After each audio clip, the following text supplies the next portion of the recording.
you spell out how the writers' room on Criminal Minds worked and how the shooting schedule and so on? We start in June.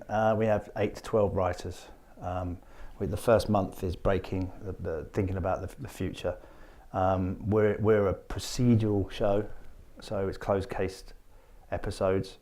And then we sort of break 7 stories from, by the time July comes, the second week of July, we've already got a couple of scripts up and running. There are 12 writers at different levels, but everybody in the writing room has to be a writer. You can't have, there's not a writer's room in America where you'd be allowed to have a comment in a writer's room if you haven't written. It's just not going to happen. And that's all worked out by the WGA, the agents. There is a grade and they're tracking you. And you go all the way to the top. And I got in as a producer, so I didn't have to start as a story editor. But you have to be able to write, and then when you get to a certain level in American writers' room, it becomes about rewriting, which is really awkward. Because like I read your script, I go, I got it, and you're like, really? So then I got to rewrite it. It's tough. It's horrible to do, but it has to be done. Because at the beginning of the season, they come in with this big, thick contract, which is basically saying that you will deliver in 9 months, $70 million worth of 24 episodes, and everybody gets there safe, and the crew. So you're responsible for everything. It's on you. The buck stops on you, and on every level, transpo, the catering, the act, everything is on you, and that's your promise. You sign it, and they'll come to you if anything happens to any of the staff, or if there's a sexual thing or an accident. It's all on you, and you have to deal with it. So you're basically managing this massive dysfunctional family with hundreds of egos, because it takes particular ego to stand in front of a camera, and you have to manage it to get them in front of the camera. So and all the writers have to learn it, because the importance that we find in LA is the way to sort of underscore the importance of a room is if you take, say, Alias, J.J. Abrams' Alias.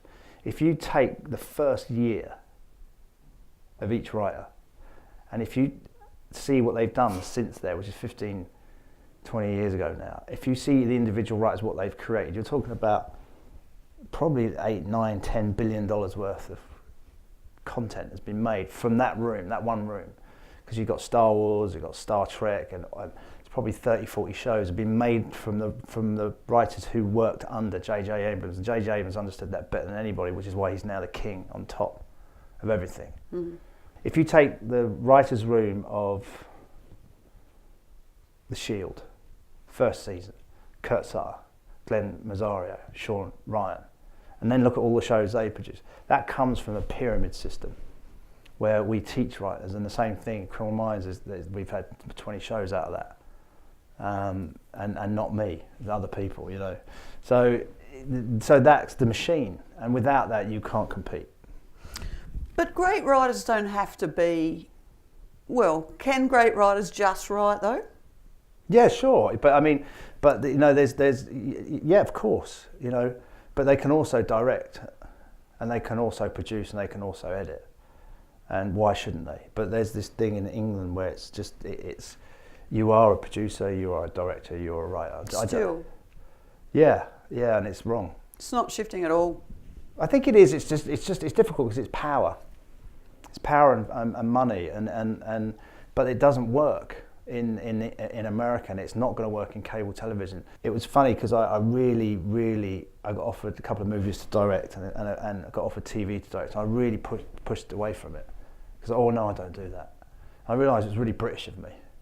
I'm in my little, so I thought fuck it, and I went and directed, and it was amazing. It was wonderful, and I really learnt a lot. And I learnt most of all that I should have done it 10 years ago, and I shouldn't have listened to that voice in my head, which I'm not a director. It's not true, So, and the nice thing about that system is they allow that. They don't think like that. Because I do often wonder whether it's not just the way people work in the States compared to Britain and Australia, but also the nature of society, which. But it's also the evolution. What you're saying. But I guess it's also because they asked for a showrunner in France, and I went. They said we want a showrunner, and they used the word showrunner as a way to get investment. And when I got there was no video village for me to see. Only the director got one, but I didn't have a video village, so I couldn't comment on the thing I'd written, and I couldn't see the screen. I mean, this is insane. That would, you know. I think what I was thinking about the other day was England and Australia. It's predicated on the theatre system.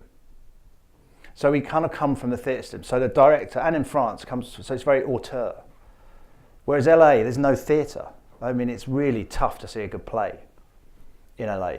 So they don't have that, they haven't built their system on that. And it's not predicated to that. But I respect the system, I respect the theatre system. My aunt's a great actress, she comes from the theatre.